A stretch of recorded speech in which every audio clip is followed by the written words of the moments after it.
Hello everyone, you're welcome again to Taltech.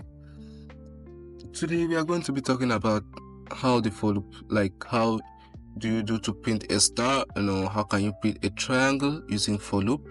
You print a star using for loop. Yeah, we are going to be talking about that. So for you to print a star using a for loop, first thing you're supposed to understand, you're supposed to understand, to print a star, I need a for loop that's going to be printing stars. Yeah, I need a for loop that's going to supposed to print stars, because stars, you can just write a for loop that's going to print you stars from 1 to this, from set. You need a for loop that's going to tell you the number of times the stars need to be printed. The number of times the stars needs to be printed. I need to print the star for this particular number of times. Maybe I need to have 5 rows. I need to have 5 rows, and then you need a star. You need also a for loop that's going to tell you what a gap, because for you to print a triangle is a little bit technical, because you need to print from a particular, you need to print from a particular from a particular point. That's a first star is supposed to be increasing as it's going down. So you need also another for loop that's going to be helping you analyze the gap. Like, it's going to take you from this, it's going to make the gap in such a way that as the stars are going down, the gap is also like reducing. Like the gap up should be big, you are going down, the gap is reducing. So let's go straight to the point. Now let's write a code that's going to tell us like the number of rows we need. Okay, let's say for this first code is going to write you the number of rows, like the rows you need for what am I doing? So we are going to say for i equal to we want the rows to be the rows to start from 1 to, let's say for example 5. Let's take 5, so that you can increase, you can make 21. Yeah, it's still going to be the same thing. So let's take for I is equals to 1. We want the rows to start from 1. I should have a limit of I should be less than or equal to 5. Yes, and for, of course, the number of rows are going to be incremented I++. Okay, I++. So we are going to have I++. Now this one is just going to help us print like the gap, like the the number of rows. It's going to help us print the number of rows. So let's say printf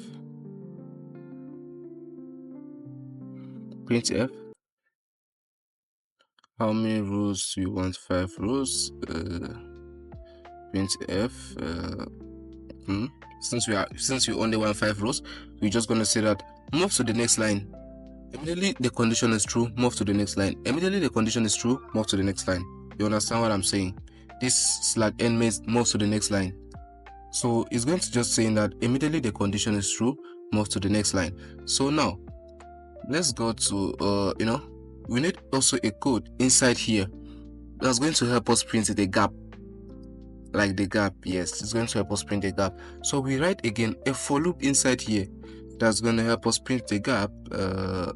Let's say so for the gap is supposed to be reducing. Yeah, the gap is supposed to be reducing. So let's say for let's use j, let's initialize no, let's say j. Okay, let's use j. What's wrong with this print stuff? Let's use j. J should be reducing. For it to be reducing, you can simply start. There are many ways. You can simply start from the bigger one. Let's say for j, we can just initialize j to be 5. Yes, so initialize j to be 5. We say j should be what? They should instead be reducing. So for j should be, it should not be more, it should just reduce, like it should be greater than. Yeah, it should be greater than or equal to 1. Yeah, j should be greater than or equal to 1. Yeah, you understand the condition. J should be greater than or equal to 1. If j is greater, yes, if j is bigger than 1, if j is bigger than 1 or equal to 1, then it's okay. But we want j to be reducing, so j minus minus.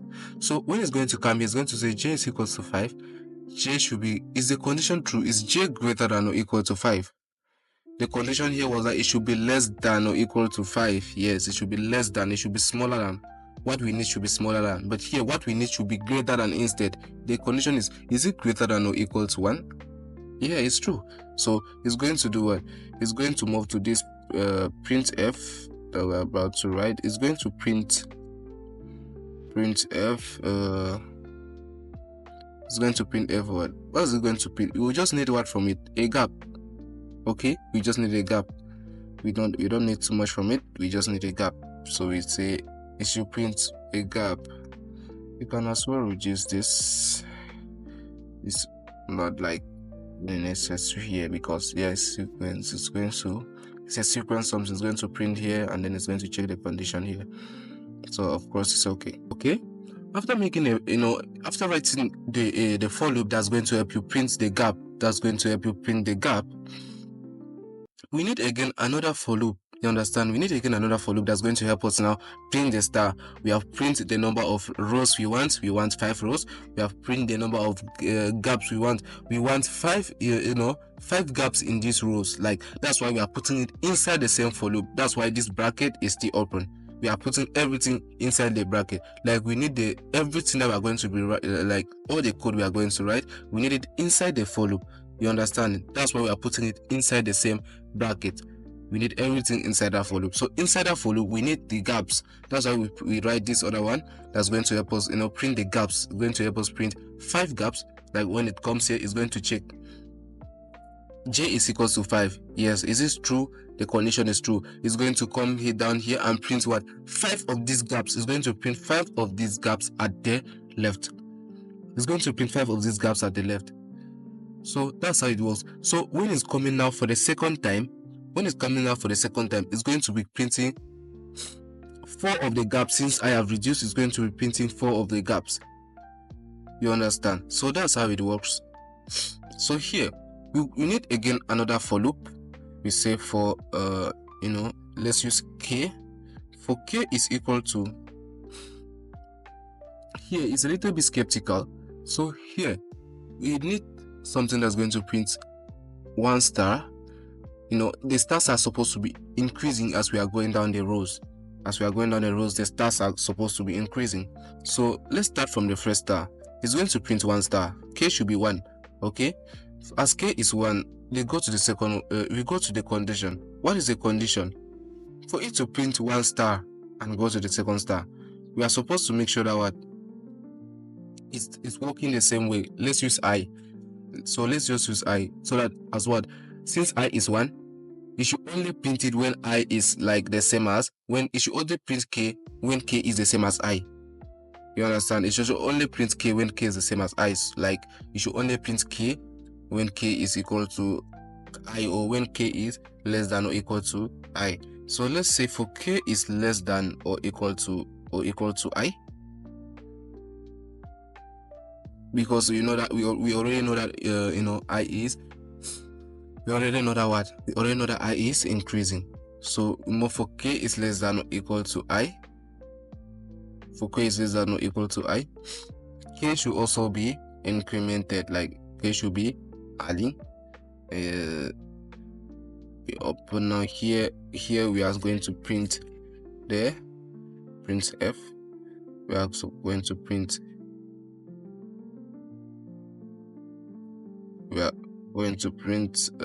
star is times, right? Okay, we are going to print times here.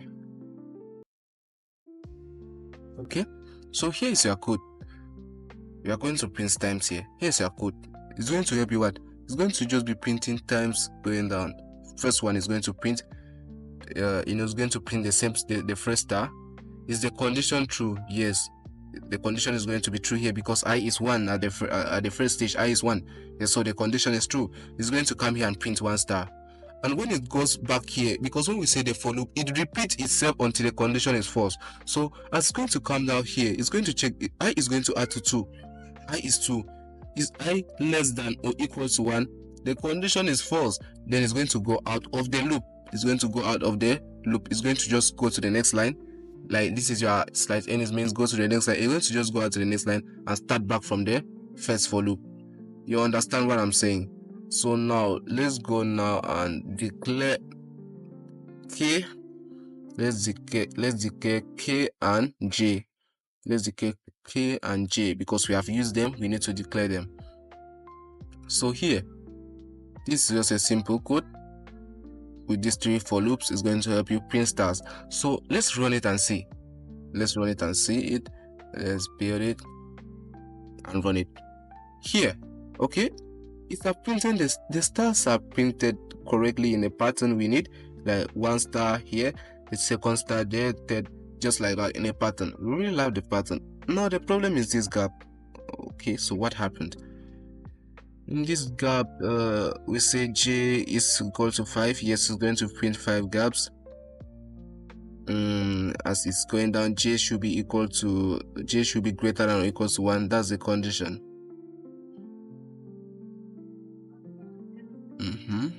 So here is going to print 5 gaps. In the second one, it's going to decrement. It's going to decrement it. Okay, now let's change something here that's going to make it look good. Let's say it's equal, j should be less than or equal to I. Yeah, j should be less than or equal to I, in such a way that as I is increasing, j is reducing. As I is increasing, j is reducing. Now let's build it and see. Correct. You understand now? As I is increasing, as I is moving down here, j is reducing. You have just changed the pattern so that it should not be to the to the right. It should instead be to the left. So now, what are we going to do? It's not like as open as we wanted because we needed a triangle. A triangle that's going to look, a triangle that's going to look a little bit good. So now, let's do something.